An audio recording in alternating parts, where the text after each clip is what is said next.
Vsi lepo pozdravljeni in dobrodošli v tretjem videu serije Kje se skriva tvoja življenjska energija. V prejšnjih videih smo raziskali, kako so telo, in čustva povezani, ter kaj čustva sploh so. Danes pa vam bom predstavila nekaj praktičnega, in sicer kako se lahko osvobodimo močnih čustev, ki nas prežemajo. Ta korak je pomemben za ponovno povezavo s sabo, z notranjo močjo in pa življenjsko energijo. Torej, čustva, ki jih čutimo, niso nekaj, kar se zgodi samo po sebi. So posledica prepričanj, ki smo si jih oblikovali skozi življenje. Na primer, strah pred neuspehom, sram, na primer, pred nastopanjem, ali pa občutek, da nismo dovolj dobri. Pomembno je razumeti, da nismo žrtve svojih čustev. Naša čustva so odvisna od tega, kako dojemamo sebe in pa svet okoli nas.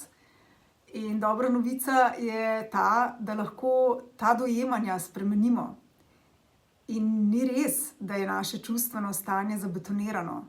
Tudi če danes občutimo nemoč, je lahko na primer jutri ta nemoč že priložnost za rast.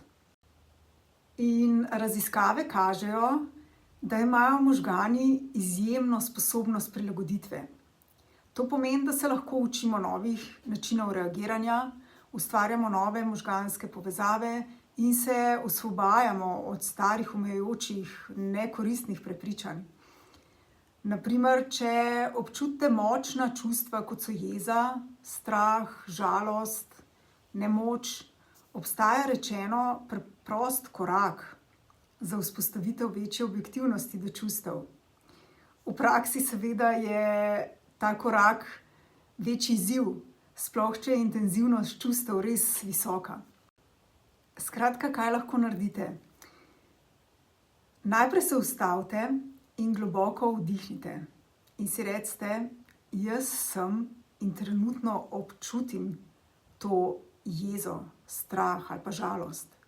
S tem stavkom se odlepite od tega vidika jezna sem, žalostna sem. Ker mi nismo ta čustva. Jaz nisem jeza. Jaz v določenih situacijah občutam to jezo. Nisem pa jaz ta jeza. En tak primer, ki ga jaz dostikrat uporabim, na primer, če si predstavljate, da gledate pralni stroj, ki se vrti v centrifugi. So intenzivna čustva. In vi ste opazovalci zunaj, vi niste noter in se ne vrtite s tem perilom, s čustvom v tej centrifugi.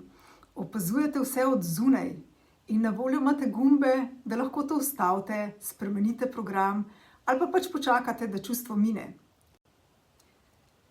In s takšnim pristopom se ne boste zapletali v navidezno moč čustev in porabljali svojo življenjsko energijo.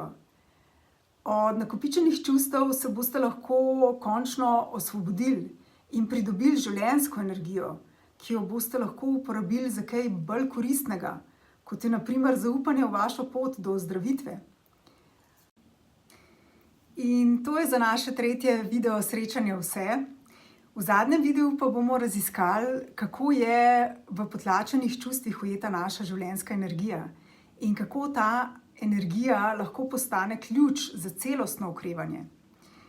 Toplo vabljeni tudi na delavnico Vpliv čustev na zdravje v času soočanja z rakom, kjer bomo poleg zanimive teorije odkrivali tudi tehnike za sproščanje teh potlačenih čustev in pa povrnitev življenjske energije.